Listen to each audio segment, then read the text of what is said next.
Welcome back. October marks Women's History Month here in Canada, a time to celebrate women in all capacities. And today we are highlighting the ladies behind one of our favorite things, wine. Here to share stories of talented female winemakers across the country is sommelier Beverly Crandon. Welcome back to the show. Thank you for having me, you guys. Thank you so much. I think it's probably not a mystery to anybody that wine, it's a really male-dominated industry. So talk to us about Canadian women in wine. Yeah, you know, I want to spend a lot of time focusing on celebrating these winemakers because there's some fantastic wine in front of us, but obviously you can't do that without talking about how hard the road has been to even get here.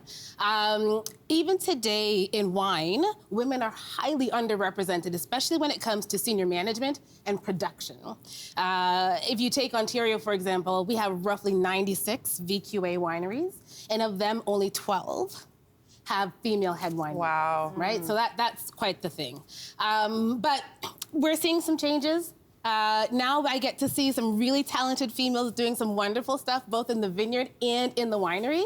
And what we have today is a sampling of some of that miraculous work that the females are doing. So we're going to celebrate that. Oh, I'm so delighted by this topic. We're going to start by highlighting the ladies at Flat Rock Cellars. I've drank their wine before. I didn't know they were women behind there. So who are the winemakers there? So Flat Rock Cellars, the head winemaker was Allison Finley. She actually just left last month. She is now the first female head winemaker at the Niagara Teaching Winery College. But while she was there, she was grooming her assistant winemaker, who was Haley Thompson, who's now the head winemaker over at Flat Rock. Ooh. So really wonderful things happening from that group over at Flat Rock. They are actually one of the few sustainable winemaking Ontario certified wineries that we have.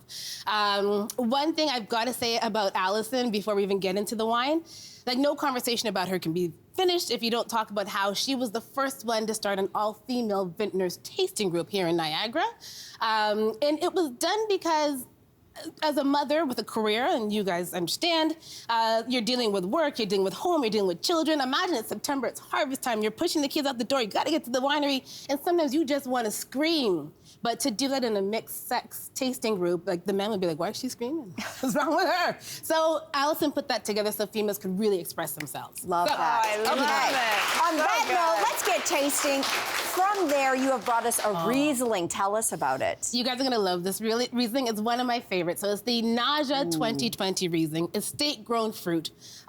I want you to really get in there and taste it and nose it yourself. But what I will say about this wine is extreme, lovely structure around the acidity and the fruit profile on the palate. Lean minerality, it's delicious, and so food-friendly and age-worthy. This is the wine you could buy and drink now. Like, I like the drink now wines. But you can age it if you've got more control. Okay.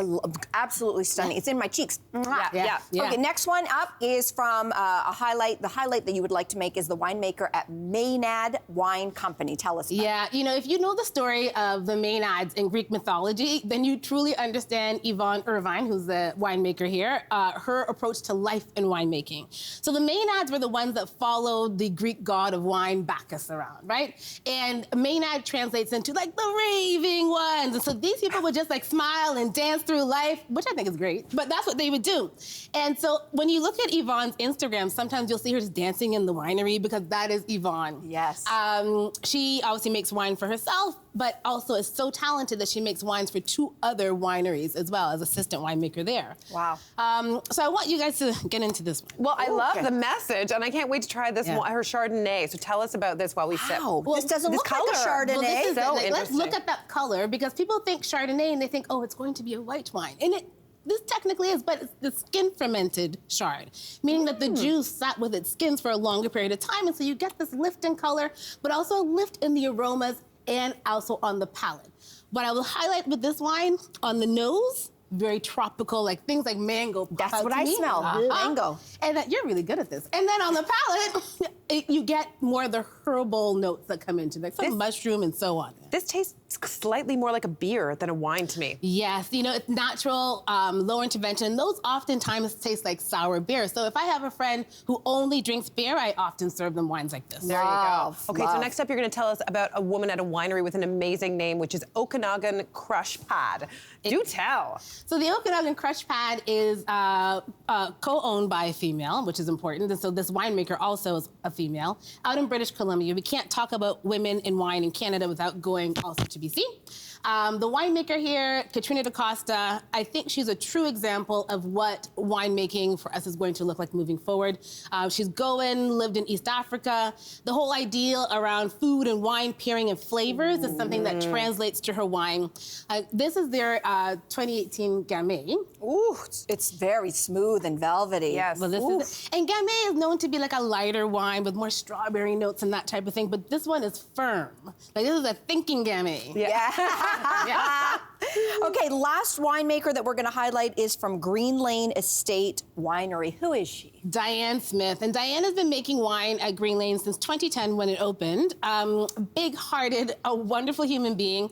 You know, she prides herself on making age-worthy wines that are complex. But if you talk to Diane, what makes her smile is when someone mentions her wine with a pivotal moment in their life. She likes to see her wine can translate and transform relationships, build relationships, and that type of thing. I'm just sipping at this already. I jumped ahead. This is a Merlot, and it is really, it might be my favorite. It's gorgeous. And it's the co-owner's favorite as well. So you get the red and blue berries that you normally get with Merlot, but you also get with hers a lot of great herbaceous peppery notes on the nose. And on the palate, that all ring through again. It's like red, blue, blackberries, all of that. Very complex and wonderful.